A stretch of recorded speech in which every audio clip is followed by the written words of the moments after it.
যিখিনি কথা মই লগা আছিল সেইখিনি কথা মই কিতাপখনৰ পাৰ্বণ নিবেদন নাম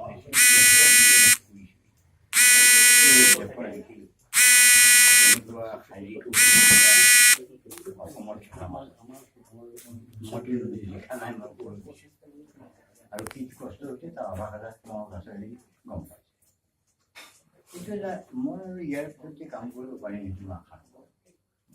গতিকে এইটো কৰিব পাৰিলে ভালেই কৰিলোঁ বাৰু, কিন্তু আশা খুব কম, কাৰণ মই তেনেকুৱা এটা শৰীৰ আৰু মন লৈ পেলাই আছোঁ সেইটো আনে বাহিৰৰ পৰা ধৰিব নোৱাৰিম। সেইফালৰ পৰা মই এটা দীঘলীয়া সময় পাৰ কৰিলোঁ, প্ৰায় কোনোবাজনে হিচাপ কৰি দিছিলে কিমান বছৰ। 51 মোৰ প্ৰথম প্ৰবন্ধ মহেশনে সম্পাদিত আৰম্ভ কৰিছে।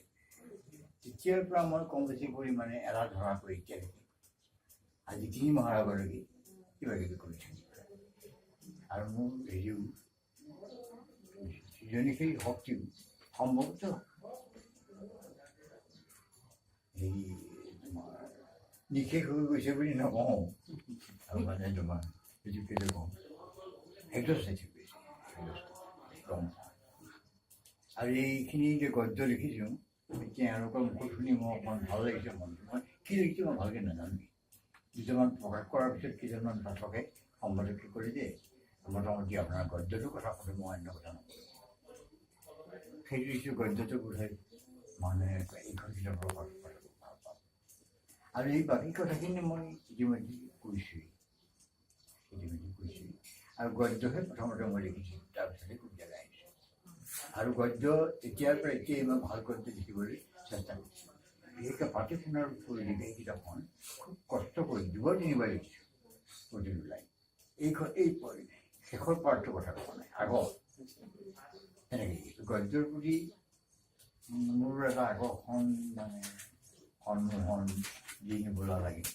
আৰু এলিয়ট চাহাবেতো কৈয়ে গৈছে গদ্যৰ সাধনা কৰিবলৈ, যিসকল কবি তেওঁলোকে কৈ গৈছিলে তোমালোকে ভাল গদ্য ৰাখা, ভাল গদ্য আৰু কবিতাৰ সম্পৰ্ক আছে।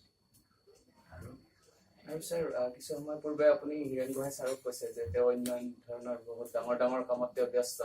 আৰু সাম্প্ৰতিক সময়ৰ কথা যদি আপোনাক সোধো, নাগৰিকত্ব সংশোধনী বিধেয়ক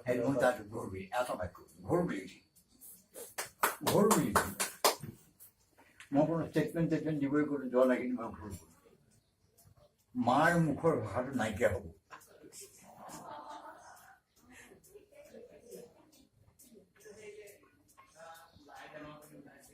মাটি জোখৰ নাইকিয়া হ'ব।